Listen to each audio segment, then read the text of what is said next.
This is Campus News, reporting the top stories from colleges and universities. Next on Campus News.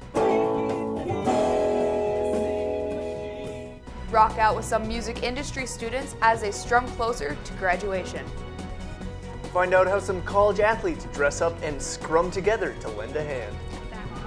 Meet some collies at college and find out how these friendly furballs are becoming a mainstay on campus.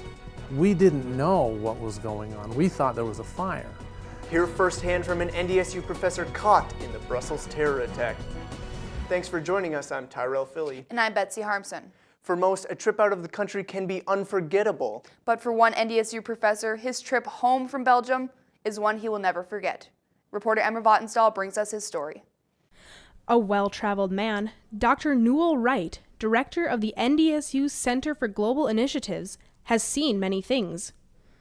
Greece and Europe last year. We went to Dubai in spring break. But on his most recent study abroad trip, Dr. Wright experienced something he had never felt before.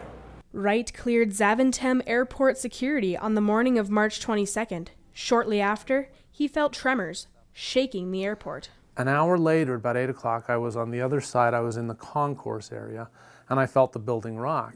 And my first thought was, uh-oh, did a plane hit the building? Because they come quite close and I was thinking maybe a plane tapped the building. And then a few seconds later, it rocked again, and I thought, oh no, an earthquake. But it was no earthquake. What Dr. Wright felt was the explosions from the bombs used by ISIS the morning of the Brussels terror attacks.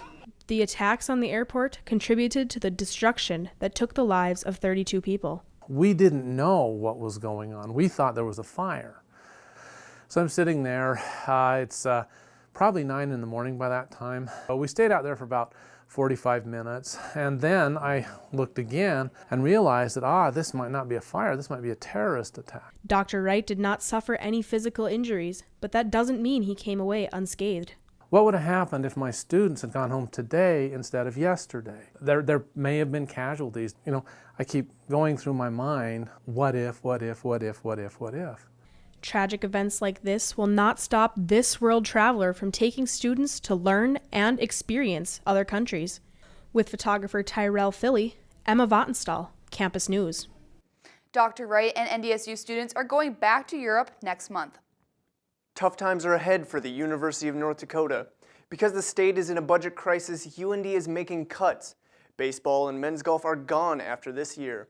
Some faculty are also feeling the cuts, as are certain programs like music therapy and broadcast journalism. The cuts total over $9 million. The 29-year-old UND student-run broadcast Studio One is in trouble unless a solution can be found. Studio One is a weekly show that can be seen in 5 states and Canada. Next week on Campus News, see the full story on the impact the cuts may have on the students and faculty. Thanks to a new deal, the student loans of North Dakota are under new management. The Great Lakes Higher Education Guarantee Corporation took over the student loans portfolio in March.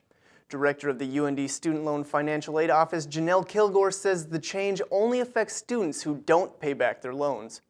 U.S. Department of Education data shows UND's 3-year student default rate for the 2012 fiscal year is 3.5%, compared to the national average of 11.8%.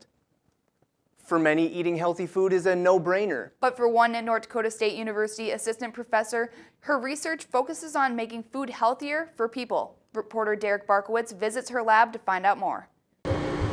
NDSU's Jadra Rao looks at food a little differently than you or me. She finds ways to use natural colors from plants and food instead of processed coloring. Need to get another water to run again. A lot of people think, oh, it's simple. You just eat food. Every ingredient you can eat it. But actually there are a lot of science behind the product. Rao leads the Food Biopolymer Ingredient Research Group at NDSU. Since her husband relocated to Fargo, Rao was pressured to look for a job in the Fargo-Moorhead area. She says she wanted to become a professor at NDSU to pursue a different career path. You think about what can I contribute to the student? To make the contribute back to the society? What is good for the community? Rao's position is 70% research and 30% teaching. Before coming to NDSU, she was a senior scientist at PepsiCo. I know how the industry works, and then I would like to use this knowledge to contribute to the student. That's why I would like to transfer to my career to the academia. She hopes that students hearing her story and seeing her experiments will become inspired to join the food science program and pursue a degree in it. With photographer Samantha Stark, Derek Barkowitz, Campus News. Professor Rao says she'll be teaching courses in food unit operations and food product development next semester. According to University of Minnesota mechanical engineer Professor David Pui, people may be able to charge their phones using only their outfits. Made from smart fabrics, the outfits could charge cell phones just by walking. Pui is leading the research using a $317 million national partnership to develop these fabrics and fibers. Not only could this type of clothing help charge your phone, it could help save military lives by being able to make them invisible to enemy night vision. This would be used mostly in rescue missions to prevent soldiers from being detected. A professor at the University of Arizona is taking some of the bite out of snake venom. He's developing a blood therapy anti-venom to prevent snake bites from becoming deadly. Anesthesiology professor Vance Nielsen says the therapy prevents blood loss and helps buy time for the patient before getting to the hospital. Since snake bites usually happen in remote locations on trails, this could speed up treatment. Hikers could carry the antivenom shots in their first aid kit. The medicine is still in early stages of development but has started clinical trials. T-shirts, clotheslines, and fabric paint, all of this was being used to bring awareness to violence against women. Almost 100 T-shirts were on display at the MSU Memorial Union.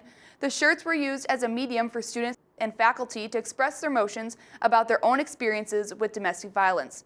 The Clothesline Project originated in Cape Cod, Massachusetts, and has been bringing awareness to the issue for 25 years. Finals week is upon us, but some MSUM students are not doomed to late-night cram sessions. Film majors get to bring their vision to life on the big screen. Reporter Derek Fletcher goes behind the scenes with some of MSUM's rising stars. Imagine if this was your final exam. Action! Don't! After you said the lines, go. Yeah, still going out to Westall Point. These three MSUM students are bringing their vision to the big screen for a project to show how much they have learned. Well, this film is called Westall, and it's our group's final project to kind of wrap up our college career, our capstone project. It's a 1950s sci-fi based around the story of a couple of kids who find a UFO out in the woods. And then it's all the weird happenings that occur after that.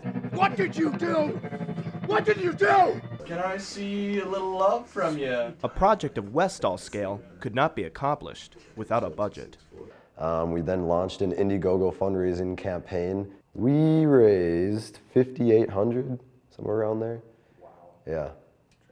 Our goal was $5. I also think I should shoot this in a couple different white balances. It was just kind of a collaborative effort between Zach Wentz and I. It came time to start pitching ideas. We didn't really have anything. We kind of started talking about what we wanted to do last summer and decided that we wanted to do a sci-fi. It was a lot of walking around Fargo, just talking to each other, recording our conversations, and talking about what do we want to do, what inspires us, what gets us interested, and we just started making a story that we thought would be interesting. We're all here. Let's do it. While they may be close to completing their college careers, their professional careers are just beginning. I would love to continue acting. I would like to go, be locked in with a agency. You got yourself a point there. The end goal is to make my way into cinematography. Did you hear that? From Mayville, North Dakota, Betty! 1990 37-4. Derek Fletcher, Campus News. Westall will show at MSUM's juried exhibition in Weld Hall April 29th at 7 p.m. A University of Hawaii researcher lost an arm when a lab experiment went terribly wrong. Thea Ekins-Coward was experimenting with a mixture of carbon dioxide, hydrogen, and oxygen when a violent reaction occurred. She was up to date on all lab safety tests and had spoken with a professor just moments before the explosion. The university is currently investigating what went wrong and is doing a thorough safety inspection of all science labs. A team at the University of Ohio is trying to help a man regain some movement after becoming paralyzed on a summer vacation with friends back in 2010. Ian Burkhart started physical therapy at the university when he heard about the research. Burkhart can now move his hand after years of being immobile. The research uses electrodes placed on the brain to stimulate movement. The study also uses neural prosthetics to stimulate connections between the brain and the arm. Ian has been participating in the study since 2014, and thanks to the research, can now open and close his hand with assistance. At MSUM, Professor Tim Decker is bringing the dark side to light and analyzing the things some people may consider creepy and scary. Reporter Haley Gerlach shows us how horror literature has more truth to it than expected. And there are direct allusions to Dante in that story. The topic of hell is something most of us don't like to think or talk about. English professor Tim Decker is making this topic more relatable through horror literature by analyzing what authors are saying about hell, demons, and the dark and mysterious. So I asked myself a question, how are horror writers using hell in their fiction today?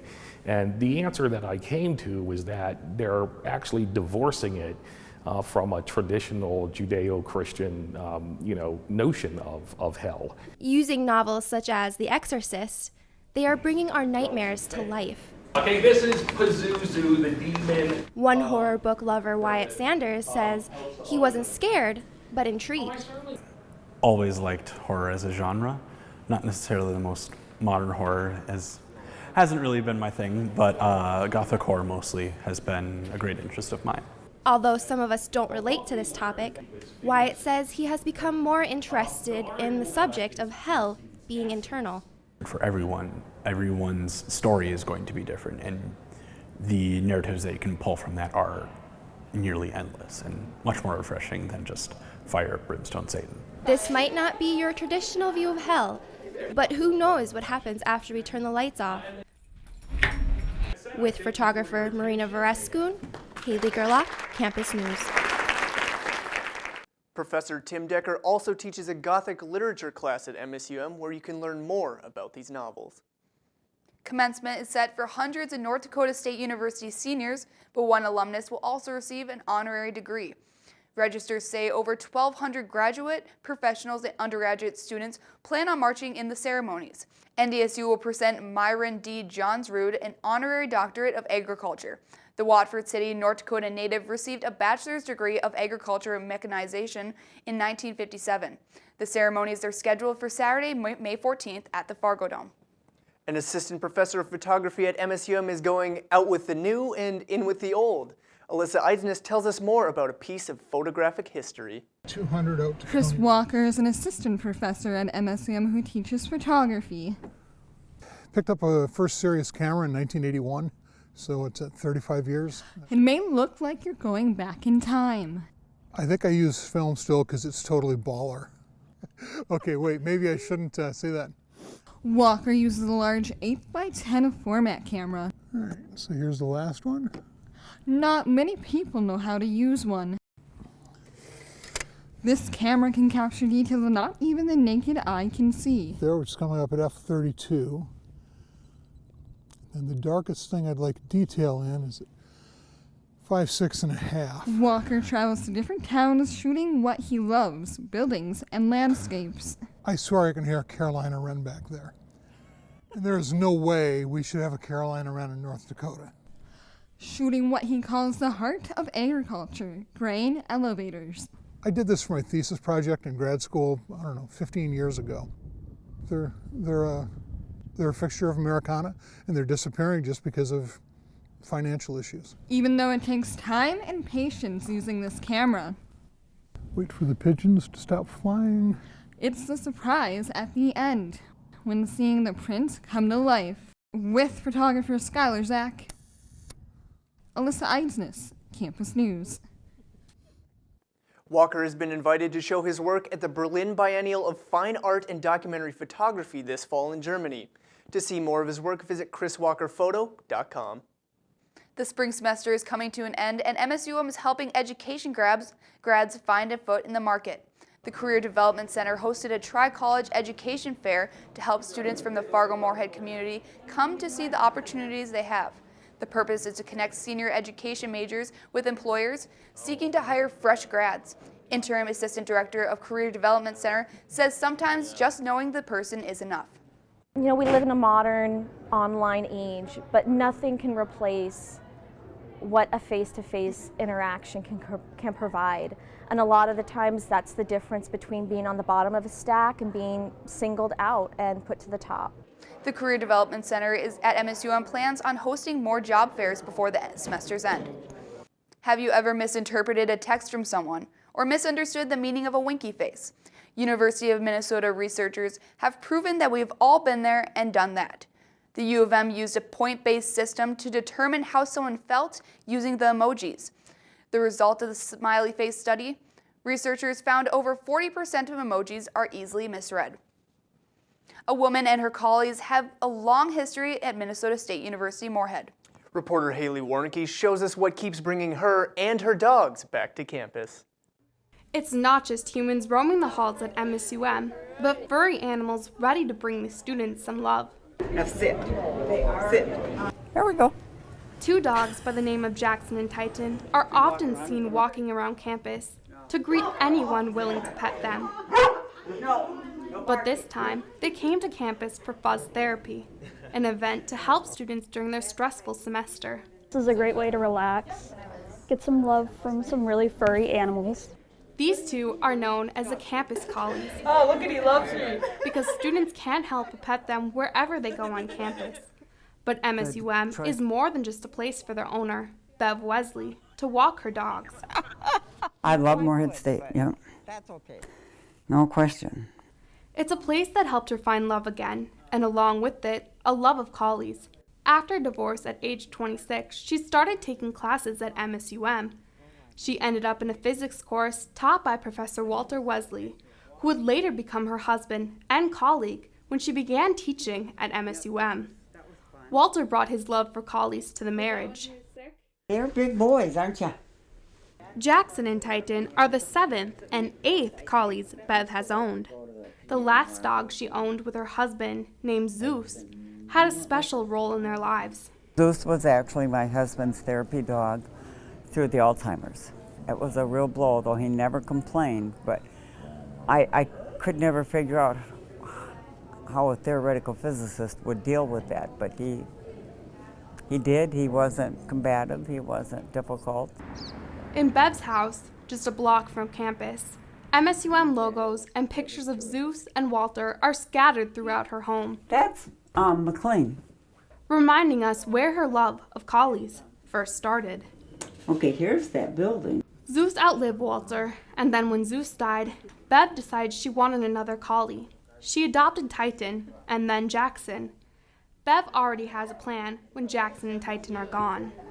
So there's a collie rescue group. I'm just going to do that then with older dogs. Bev's love for MSUM and her collies is what keeps her coming back to campus. What began as a love for dogs that she shared with her husband is something she now enjoys sharing with students. Haley Warnicki, Campus News. Jackson and Titan will be back to MSUM on May 4th for Fuzz Therapy. And now we turn it over to Haley Foster for a look at this week's sports. Haley, spring sports are coming to an end. That's right, and some crosstown rivals decided to kick off the end of their season this past weekend. Women's lacrosse players from MSUM and Concordia faced off in their season finale. Reporter Tanner Robinson highlights the camaraderie between these two teams. As the opening whistle blew, fans gathered to watch MSUM and Concordia battle in lacrosse. For the Dragons, this was their last game of the season. Dragon midfielder Sarah Presley says the teams that they played during the year help them determine what they need to do to improve their overall performance. A lot of the college different teams that we play are really nice. We have a really good time and they make us better. Our losses, we learn from. Players thought it was great to break out their sticks and take advantage of the nice weather. For once, yeah, it's nice. I don't think I'm going to get sunburnt today, so that's good. The game provided an opportunity for both teams to put what they developed in practice to the test. And for one Cobber player, she is happy with the result of her team's hard work. We're connecting and making good passes, playing good defense. It's a great feeling. Even though MSUM came up short in the end and haven't won a game all season long, the Dragons hope to get better and gain more members next season. I think we're definitely going to take away from this season, working on defense and just our motion offense. The road for the Dragons may end here, but they say they will do whatever it takes to come back stronger in the fall. Tanner Robinson, Campus News. Concordia beat MSUM 12-5. With the NFL draft just 5 days away, the discussion about NDSU's Carson Wentz is anything but over. The Los Angeles Rams finalized their trade for the #1 pick. The Rams made a deal with the Tennessee Titans and now have less than a week to decide who they'll choose. Wentz and California's quarterback Jared Goff are the only two predicted to go #1 overall. Wentz flew out to meet with the Los Angeles Rams late Monday night. If he gets snagged for the first pick, he would be the first FCS player in over 40 years to go #1. You can catch the first round coverage of the NFL draft on April 28th at 7 p.m. on ESPN. The Minnesota Timberwolves will head into the offseason without a head coach, but one MSUM alumnus may be a potential candidate for the job. The Timberwolves are considering Dave Yeager for the head coach position. Yeager played basketball for both MSUM and Concordia College. He went on to coach the Dakota Wizards in Bismarck, North Dakota. He currently coaches the Memphis Grizzlies. It's prom season for many high schools across the country, and the Minnesota State University Moorhead women's rugby team decided to join in on the fun. Though they're too old to actually go to a dance, reporter Nick Budig shows us how these competitors are dressing up to get dirty. Watch as you trip over your own dress. It's every high school girl's dream to have the perfect dress for the perfect night of dance during prom season. What do you wear? While most decide to put the dress away and wait till the next big occasion, these MSUM rugby women decided to use the dress for a new purpose, one most didn't foresee when they first bought them. You know, we wear the same things in every other game, so this is the only time where we wear something different. The rugby team hosted their annual prom dress tournament with all players, including a four-legged friend, wearing prom dresses to celebrate the season. It's just a good old friendly game where people get to wear prom dresses. It's kind of silly, and it keeps things loose and keeps things fun.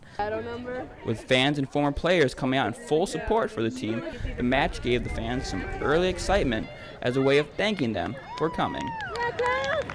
Team president Kaya Vanas tells us how this year they have brought a little extra to the game. This year we actually wanted to take it a step further and hopefully donate some prom dresses to a local organization.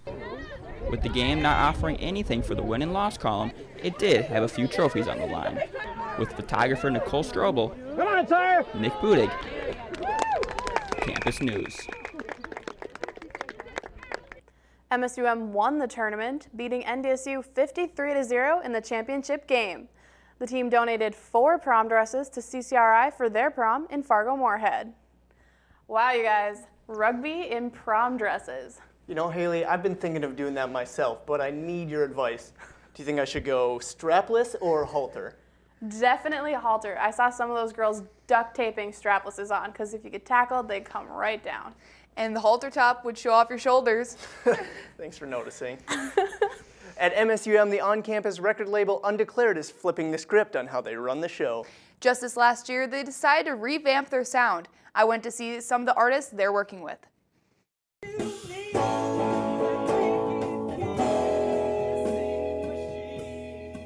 For the last year, Michael Beatrice has been recording with Undeclared, working on songs for his album. Probably the song that means the most to me would be Dearest Dear. Tell me something I do not already know. All the songs have really, I think, been influenced by that in some way. Michael is about 90% done. For him, putting together a CD with his own music means everything. I mean, this is literally why I came to school here. They've opened up kind of my eyes and ears to a bigger vision for the album, and something that I wouldn't have been able to do by myself. Undeclared is largely student-run, student-budgeted, and their schedule revolves around what they want to do with their time. Last summer, Undeclared president Donovan Young came up with the idea to revamp the label. Pretty much started from the ground up, Me and Donovan were the only ones coming to meetings last year. We just kind of got brought onto the board, and then Undeclared Records was kind of like his baby, and he brought it to where it is now. Undeclared helps artists get their music recorded, taking lyrics from paper and imagination to concrete form. And also gives students behind-the-scene practice, putting together a cohesive album. It's the kind of industry where there are not many clearly defined roles, and the more you can do and the more people you can communicate with, the better. Michael is pushing to get his CD done before the end of the semester. Thanks to Undeclared, he will be able to leave with a platform to let his music be heard. Tell me something I do not. Artists just like Michael will have the same opportunity thanks to Undeclared. There's so much more potential here and so much more opportunity. It just needed to be organized, and it needed to have a face in the student body too. And that's what we tried to do this year. MSUM owns the rights to Undeclared produced music 1 year following the finished product. But after that time period, the artists will be able to sell their music for profit. And that's it for this edition of Campus News, and make sure to check out our Campus News YouTube page. We leave you with the sounds of Undeclared Records. Thanks for joining us, and have a great week.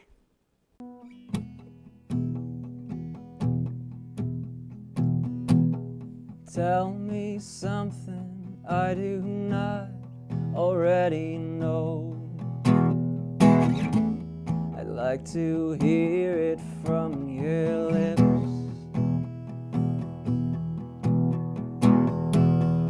Tell me something I've never seen you say before. I'd like to hear it from your lips. I know your pride. I know your lie. I ask you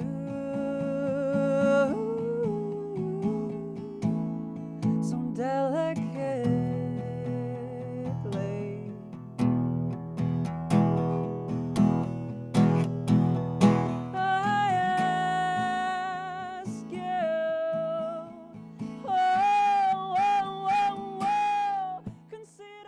Campus News is produced by the Television News Workshop in the School of Communication and Journalism at Minnesota State University Moorhead in cooperation with Prairie Public Television.